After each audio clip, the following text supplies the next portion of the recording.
Aí galera, se liga que agora é aula de geometria. Vamos lá?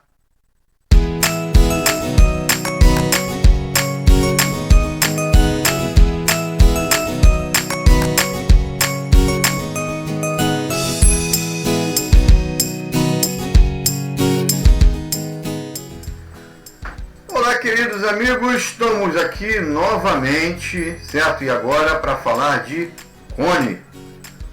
Seguindo a sequência aí na nossa geometria espacial, o próximo assunto é cone. Isso aí já é livro 4, tá bom, queridos? Livro 4. Matemática 2, livro 4. Vamos lá, vamos à definição de cone, abordagem teórica. Considere uma região plana limitada por uma curva fechada e um ponto P fora desse plano. Denomina-se cone o sólido formado pela reunião de todos os segmentos de reta que tem uma extremidade em um ponto P, que será o vértice, e a outra em um ponto qualquer do plano alfa. Perceba que para definir cone aqui, ele não cita que isso aqui embaixo tem que ser um círculo ou uma circunferência, enfim. Ele cita apenas que tem que ser uma curva fechada, certo? E pelo desenho aqui, ó, observe que isso aqui é uma curva bem acentuada em determinados pontos, certo? Mas não deixa de ser um cone. Aqui esse ponto P aqui fora desse plano alfa, todos os pontos que pertencem a essa curva aqui, eles serão ligados através de um segmento de reta a esse ponto P aqui, que será chamado de vértice. Então essa figura formada será chamada de cone. Bom, mas aí o cone que nós conhecemos, ele lá na base dele, embaixo, é circular, né? Pois é. E aí esse cone é justamente isso, chamado de cone circular. A definição de cone circular é a mesma definição que nós vimos para esse cone agora. Porém, lá na sua base, os pontos todos estão equidistantes de um ponto central. Ou seja, é um círculo, não é isso? Tem um círculo aqui, o centro do círculo, e toda essa borda aqui, que é a circunferência, estarão a mesma distância do centro, né? A distância do centro a um ponto qualquer dessa extremidade se chama raio, é o raio do nosso círculo. Dados um círculo no plano e um ponto P fora desse plano, chama-se cone circular a reunião dos segmentos de reta com uma extremidade em P e a outra nos pontos do círculo. Está aqui o cone. Porém, esse cone está desenhado aí, está um cone meio torto, não é isso, gente? Então esse cone aí é chamado de cone oblíquo, tá ok? Cone oblíquo. O cone que é certinho, beleza? Onde o vértice dele, a projeção do vértice dele, do cone, coincide com o centro da circunferência lá na base. Aí esse cone aí nós chamamos de cone reto, ok? Nós vamos ver já isso aí. Aqui é do outro lado aqui, ó. Elementos que formam o cone: a base, que é o círculo, o vértice, que é o ponto lá em cima fora do plano da base, geratrizes. O que é geratriz, gente? Geratriz é um desses segmentos aqui, ó. Uma linha dessa aqui é uma geratriz, uma linha que liga a borda da base, né, até o vértice, é a geratriz. Raio da base e altura. A altura do cone são duas coisas. Se o cone ele for reto, a altura vai ser do centro da base até o vértice. Se o cone ele for oblíquo, a altura vai estar fora, porque vai ficar lá do vértice até a base. Porque a altura tem que ser perpendicular à base, ok? Tá aqui, ó. Classificação. Toma-se o eixo do cone, que é a reta determinada pelo vértice e pelo centro da base.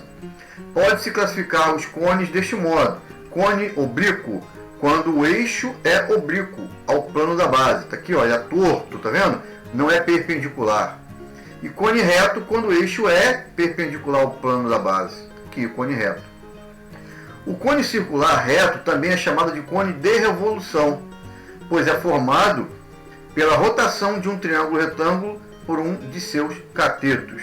Imagine vocês um palitinho de churrasco, faz um triângulo retângulo de cartolina, cola aí um cateto ali, ó. Gira o palitinho. Aquela rotação no ar, né? Imaginário aqui, fica determinado um cone. Beleza, amigos? Seguindo. Planificação. Planificar é quando a gente abre a figura que tem 3 dimensões, né? O sólido, a gente abre e planifica, ele coloca em 2 dimensões apenas. A superfície lateral de um cone reto de raio R pode ser desenrolada em um setor circular de raio G, cujo arco tem comprimento 2πr. Vamos entender isso aqui. Aqui nós temos a figura do cone montado, o cone pronto. Imaginem vocês, um chapéuzinho de festa de aniversário, né, de palhaço, é um cone. Imagine que a gente pega aquele chapéu de papelão, corta aquele chapéuzinho, certo? Até em cima, até na borda. A figura que vai planificar aquilo será esse aqui, ó, um segmento de circunferência. Tá vendo? Um setor circular, uma parte de um círculo. E a base do cone, a base do chapéuzinho, no chapéuzinho no caso tem um buraco para a gente botar a cabeça. Mas num cone sólido, certo, gente? A base é um círculo. A base dele será isso aqui, ó. Agora, a relação que existe entre uma coisa e outra. Este contorno que está aqui, do chapéuzinho aberto, vou falar chapéu, mas entenda como cone, tá, gente? Só para vocês entenderem. Esse contorno que está aqui, que é um setor circular, ele é um pedaço de um círculo maior, né? Uma fatia grande de pizza, vamos dizer assim. Esse comprimento que está aqui é justamente o contorno da base, ó. Tá vendo? Então, se o comprimento da base de um cone é dado pelo comprimento de uma circunferência, que é 2πr, então esse comprimento do setor aqui também será 2πr, que é o mesmo comprimento dali. Tá bom? E como esse setor circular aqui ele é parte de um círculo grande, o raio desse círculo grande é a geratriz desse cone. Tá aqui, ó, que é essa linha aqui. Tá vendo? Ela é a geratriz, ela é o raio desse círculo grande. Se eu completar esse círculo aqui, ó, vai ser um círculo grandão, não é isso? E o raio dela vai ser a geratriz. Tranquilo? Ângulo do setor da planificação. Como é que a gente calcula esse ângulo, então, desse setor circular aí? Esse ângulo θ que está aqui, ó. Tá vendo? Bom, gente, observa-se que o ângulo do setor e o comprimento do arco referente a esse setor são diretamente proporcionais. Logo, pode-se obter o ângulo desejado por meio de uma regra de 3. Tá aqui, ó, esse ângulo aqui, ele tem o mesmo tamanho que esse arco. Tudo bem? Mesma medida. Aqui é a geratriz, aqui é o ângulo θ que a gente quer saber, e esse comprimento todo aqui é o 2πr, que é o mesmo comprimento aqui da base, ó. Tá bom? Como é que eu faço isso aqui? Uma regrinha de 3. 360 graus, vamos lá. Se eu completar esse círculo aqui todo, esse grandão aqui, ele vai ter 360 graus. Né? Ele vai valer quanto? Vai valer 2πg. Por que G? Porque o raio disso aqui é G. Então ele todo vale 2πg. Ok? Que equivale a 360 graus. Θ, que eu quero saber, vale 2πr. Está aqui, ó. Vale 2πr.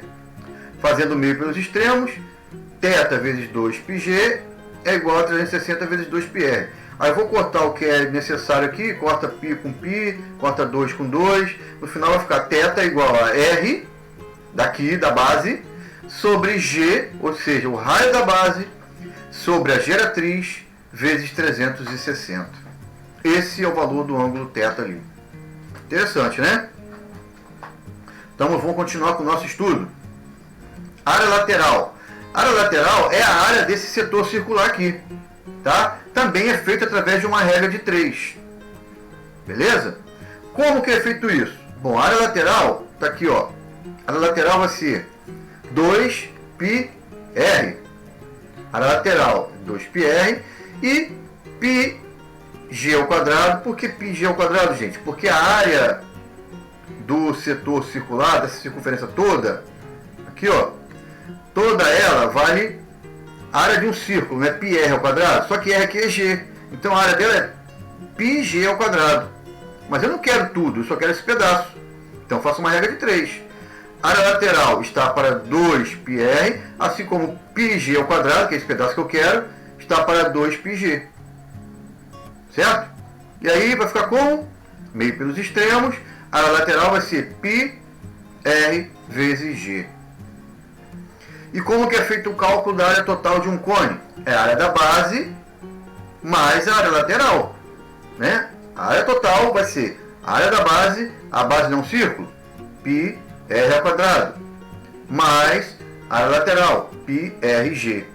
Então, somando esses dois, ó, πr ao quadrado mais πrg, vou colocar os termos comuns em evidência, o π e o r, vai ficar πr que multiplica r mais g. Volume do cone. Bom, o volume utiliza o princípio de Cavalieri. Imagine vocês, se o cone tivesse a mesma base embaixo e a mesma base em cima. Aí não seria cone, seria um cilindro, não é isso? Portanto, segundo o princípio de Cavalieri, nós podemos dizer que um cone, ele ocupa 1/3 do volume de um cilindro. Pô, então ficou fácil. Então é a mesma coisa que o volume do cilindro dividido por 3. Exatamente isso. O volume do cone é 1/3 da sua área da base vezes a altura. Né? No cilindro não tem esse 1/3 aqui, é a área da base vezes a altura. E no cone tem 1/3. Tranquilo, queridos? Tá aqui o desenho de um cone aqui, espertalhão. Aí quando o cone, aqui ó, seja um cone de raio da base R e altura H, ó, o volume é dado por 1/3 da área da base. Que é a área da base? A base, né, um círculo. Como é que é a área do círculo? πr ao quadrado. Então tá aqui, ó, 1/3 de πr ao quadrado vezes h. Substituindo ali no caso, não é isso? Bom, temos aqui agora algumas particularidades. Seção meridiana. Quando eu expliquei sobre cilindro, eu falei sobre seção meridiana no cilindro. A seção meridiana no cone também tem a mesma ideia. É um plano que corta o cone de maneira perpendicular à sua base. Aí passa pelo centro da base, então.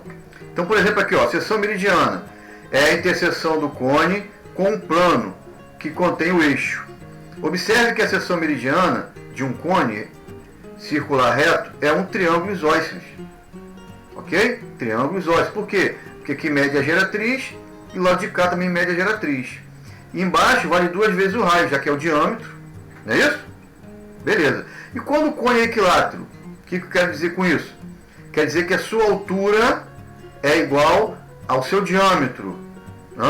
Sua altura é igual ao diâmetro. A seção meridiana será também um triângulo equilátero? Não. Por quê? Por que não? Porque quem é a medida que é igual é a altura. Aqui, ó, a altura. A altura é igual ao diâmetro da base. Essa geratriz aqui não terá a mesma medida que a altura. A gente pode aplicar Pitágoras e descobrir, certo? Então, cuidado com isso. O triângulo do cone equilátero não será um triângulo equilátero. Ok? Mais alguma coisa aqui? Assim, aqui fala da planificação desse triângulo equilátero. Como as medidas aqui são iguais, quando você abre ou planifica este cone, olha o que vai acontecer aqui, ó. Vai dar uma semicircunferência. Tá bom? É uma particularidade desse cone equilátero aqui. E aqui algumas observações. Fala sobre o cone formado quando o avião ultrapassa a barreira do som. Fala sobre a lente convexa, né? Depois vem os exercícios. Tudo bem, queridos? Então é basicamente isso. Cone não tem muito segredo. Decorando as formulazinhas dá para saber direitinho o que a gente vai fazer nos exercícios ali. Então, espero que vocês tenham entendido. Boa sorte, bons estudos. Fiquem em paz. Até mais.